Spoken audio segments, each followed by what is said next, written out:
So we're on page 10 in the book, and we're looking at this chart right here. And when we look at whole numbers, the first thing we see is that there's a fraction in the chart. Okay, and why did y'all say that there's a fraction in the whole numbers? Because you can simplify it into 3. Right, this is 12 over 4, and all that does is simplify down to whole number 3, okay? Because we know that a fraction is the same thing as a division problem, yes? So 12 divided by 4 is 3 wholes. Just like we talked about yesterday, how a fraction and a decimal go together and are the same thing. Well, the decimal that goes with this is 3, or 3.0 would be the whole number that's attached to that, okay? So kind of keep an eye out for those kinds of scenarios. And what I was about to tell y'all is this book is designed to pick up on the little mistakes that you might make, okay? We all know that the STAR test is kind of difficult, yes? This book is designed in a way that if you can do this book, you should have no problems with the STAR test, okay? So while we're doing problems in this book throughout the year, I want you guys to just kind of keep in the back of your mind that if there's a way to trick you, they're trying to do it. Does that make sense? So for example, you have to watch out for things like this. Things like, we know fractions and decimals go out here, but we also know that whole numbers can be rewritten as fractions. We know that the number 3 can be written as 12 over 4. So those are the kind of things to pay attention to and just kind of watch for. Okay, so go to the next page. We're on page 11 in the Think Up book. And we're going to kind of work through some of these together. I'm pretty big on showing your work or explaining to me how you got that answer. Okay, so I know with this material, it's really difficult to actually show any kind of math work because you've just got the answer in your head. So what we're going to do on something like this is you can write me a little sentence, draw me a picture, put something on the paper that is the reason you knew to pick that answer. For example, if you say, I knew that a certain thing was the answer because I know that rational numbers is the outside circle. Then you can write that out. Rational numbers equals outside circle. And then I'll know, okay, that's why they picked this answer. Does that make sense? Or draw me a picture, worst case scenario. Okay, so let's look at number 1.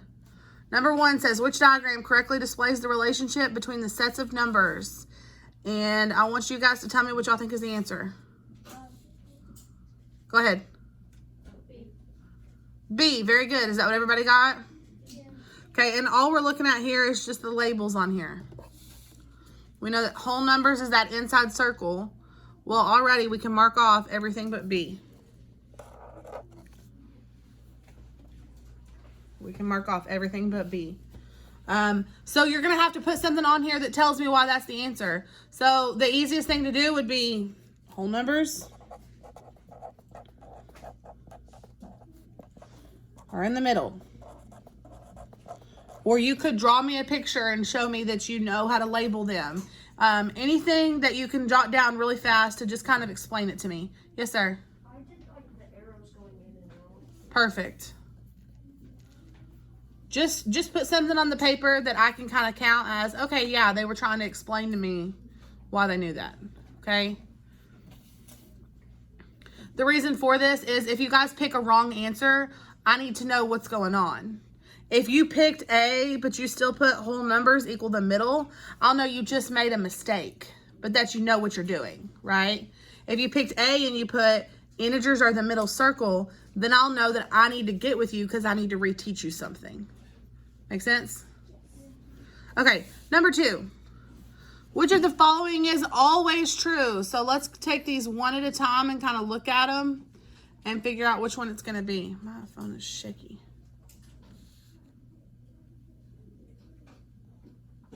So I'm going to draw a picture here.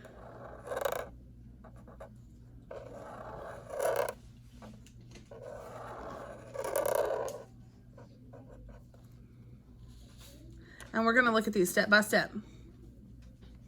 F says, a rational number is a whole number. So if I start out here in the rational numbers, can I move those back into the whole numbers? No, remember you can go out, but you can't go in. So this one's out. F is wrong. G says a whole number is not a rational number. So let's look. Is a whole number in the middle also inside the rational number circle? Yes, that's true. So this answer is wrong because it said not. Remember when I said that this book is going to try to trick you up a little bit? Trip you up a little bit? H. Whole numbers are also integers and rational numbers. Well, are whole numbers integers?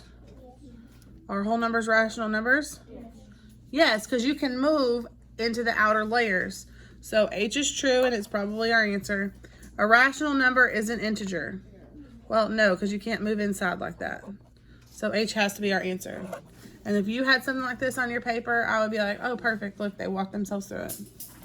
Okay? If not, just give me a little something that says, that you know what you're talking about.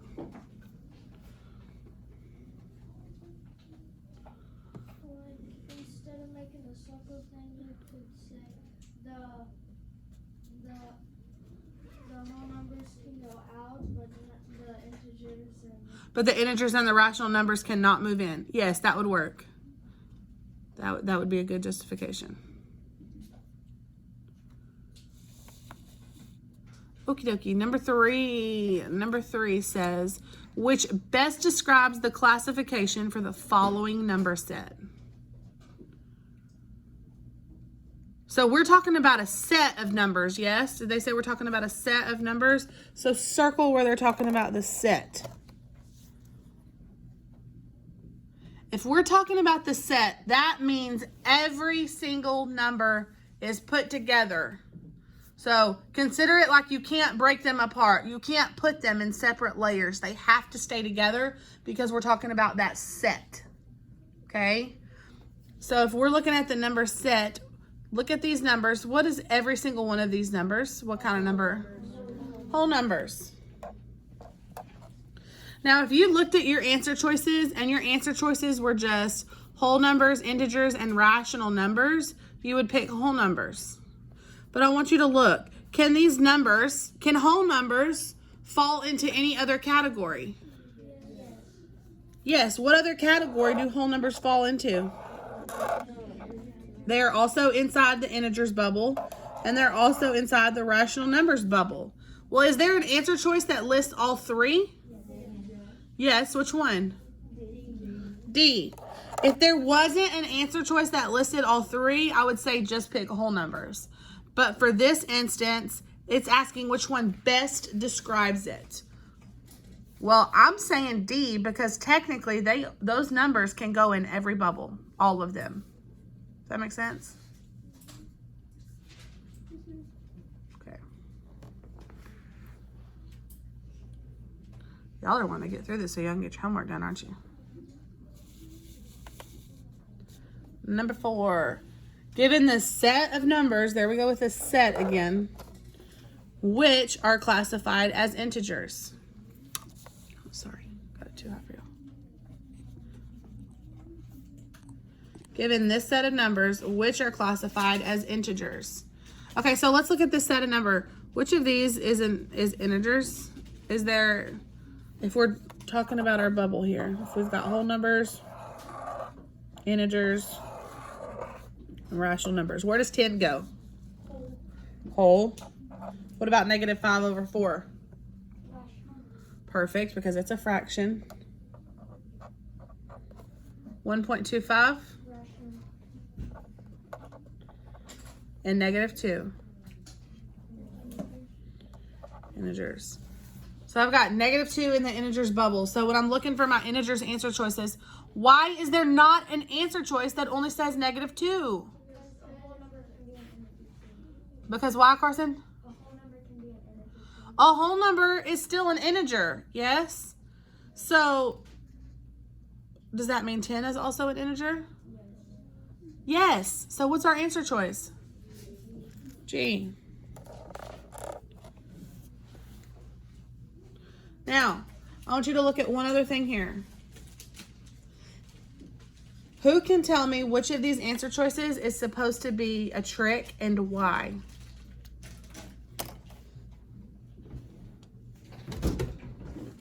I got a prize for whoever can tell me which answer choice is a trick and why. Ryan. H, because Why is H a trick? it has the negative fraction. Right, they put a negative fraction there because they thought that you would see that negative sign and go, oh, it's a negative, it has to be an integer. Why is negative 5 over 4 not an integer? Because fractions are rational numbers and they can't go. Right, because fractions are rational numbers. Girls, watch out. Whoops, What was that? I didn't make it. Okay, next page, page 12. Let's look at number 1. Look at number 1. Which best describes the classification for the following number set? Which best describes the classification for the following number set? Okay, are we looking at the set as a whole or the individual numbers? Anybody? Are we going to be looking at the set as a whole or the individual numbers? What does it say? The classification for the following number set. That means you have to look at where the entire set can go. So let's look at each of these numbers and figure out what they are to start with. Negative 4 1/2, what kind of number is that? Rational. Negative 1 3/4. Rational, because it's got a fraction. Oh, I'm sorry. Negative 1 is an integer. I didn't realize those were separate numbers. Comma. Then 3/4 is a rational. 3/5 is a 3.5. I can't talk today. 3.5 is a what? Rational. 13 is a whole number. And 24 5/8 is a rational. Now, if we're talking about the entire set, where would the entire set have to be? Yes, sir. No, not necessarily. I can see why you would say D because there's numbers within the set that are whole numbers, integers, and rational numbers. But we're saying if we had to take this whole set of numbers and say the entire set can be classified as something, could you put that whole entire set of numbers in whole numbers? No. Could you put the whole entire set in integers? No. Could you put the whole entire set in rational numbers? Yes, because an integer and a whole number can still be a rational as well. Does that make a little bit more sense?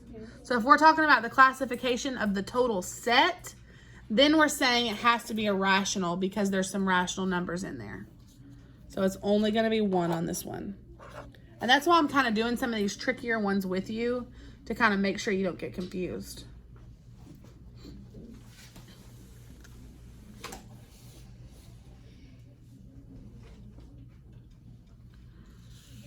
Okay, number 2 and number 3, I want you to do those on your own, and then you can check them with mine. So do them on your own really quick, and then check them with the ones I pick.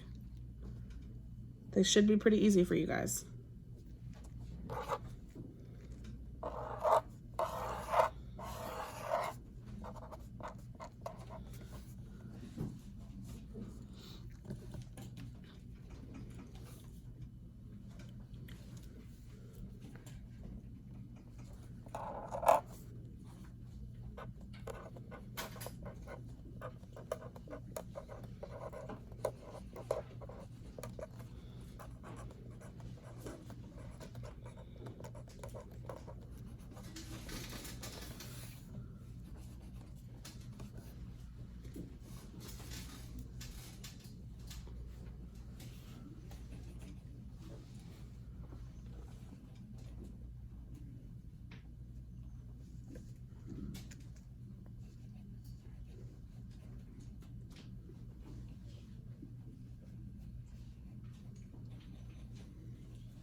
Did everybody get J for number 2?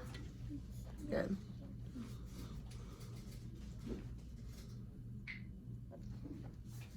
And is everyone getting B for number 3?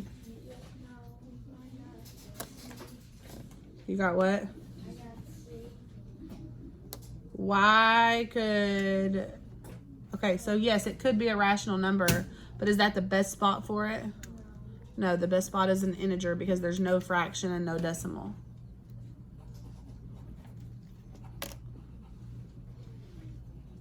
Okay, I want you to flip to page 15. Flip to page 15.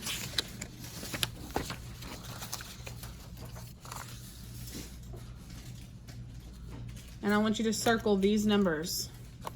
1, 3, 4.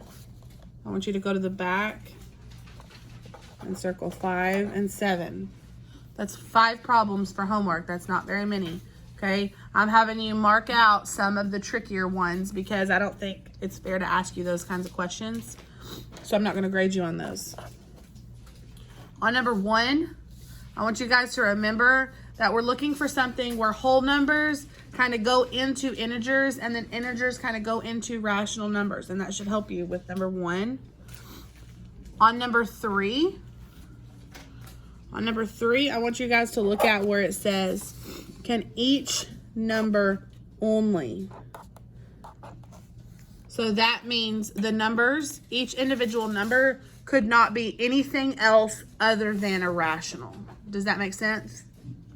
Each number cannot also be a whole number or an integer because they want to know where each individual number can only be a rational. So that means it has to be what kinds of numbers? Fractions and decimals. Very good. Okay. And then you're going to do number 4. And then on the back of here, you're going to do 5 and 7. So circle number 5 and circle number 7. And you can mark out everything else. Okay. That's 5 problems. It's 1, 3, 4, 5, and 7. And y'all can get started on those now.